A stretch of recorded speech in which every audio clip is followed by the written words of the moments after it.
Assalomu alaykum, ilm ahllari. Tajvid ilmi saboqlari kanalimizga xush kelibsiz. Bugun sizlar bilan arab tilidagi 3 H harfi haqida gaplashamiz.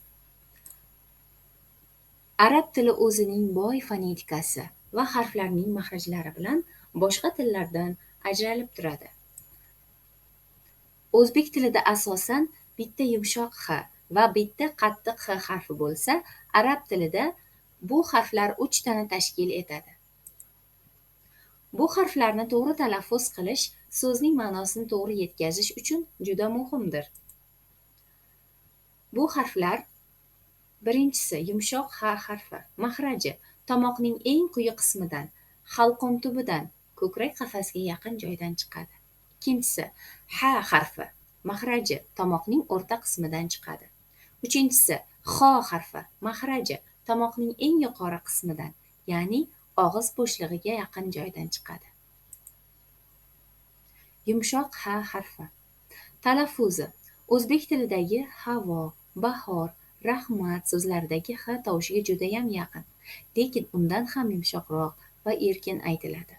Xususiyati: o'pka quvvatini zo'riqtirmasdan, nafas chiqarish bilan birga oson aytiladigan tovushdir.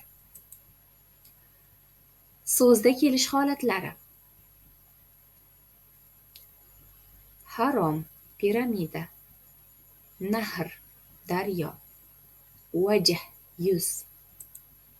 Misollar: ham tasalli, lahab alanga, hum erkaklar, havo havo. Ikkinchi harfimiz H harfi. Talaffuzi: tomoqni biroz qisib, ichkaridan chuqur nafas chiqarib aytiladi. Bu tovush xuddi issiq kunda muzdek suv ichganda yoki achchiq narsa yeganda tomoqdan chiqadigan tabiiy tovushga o'xshaydi. Xususiyati: o'zbek tilida bunday tovush mavjud emas. Uni aytganda tomoqda o'ziga xos shivirlovchi havo oqimi eshitilishi kerak.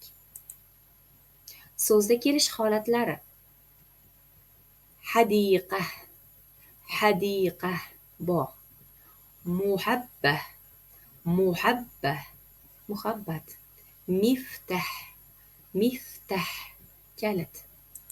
Misollar: hasan, hasan chiroyli, yaxshi. Harom, harom haram majmuasi. Hakim, hakim donishmand. Hilm, hilm yumshoqlik, sabr. Uchinchi harfimiz X harfi. Talaffuzi: o'zbek tilidagi qattiq X harfiga o'xshaydi, lekin arab tilida u yanada aniqroq va biroz xirillash bilan aytiladi. Xususiyati: bu tovushni talaffuz qilganda tilning orqa qismi yuqoriga ko'tariladi va havo biroz ishqalanish bilan chiqadi. So'zda kelish holatlari: xubs, xubs non.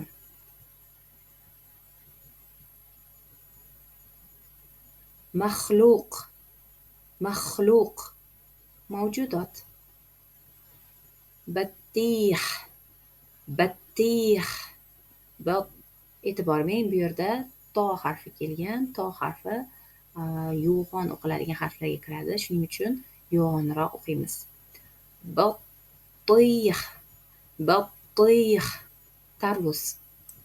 Misollar: xobi, xobi xabar, ma'lumot. Xoshabi yog'och, o'tin. Xol yechim, hal qilish. Xoyr yaxshi, omonlik. Ma'no o'zgarishiga misollar. Nega bu muhim? Birgina H tovushining noto'g'ri aytilishi so'z ma'nosini butunlay o'zgartirib yuborishi mumkin. Halaka yumshoq H bilan talaffuz qilinganda halok bo'ldi, o'ldi degan ma'noni bildiradi.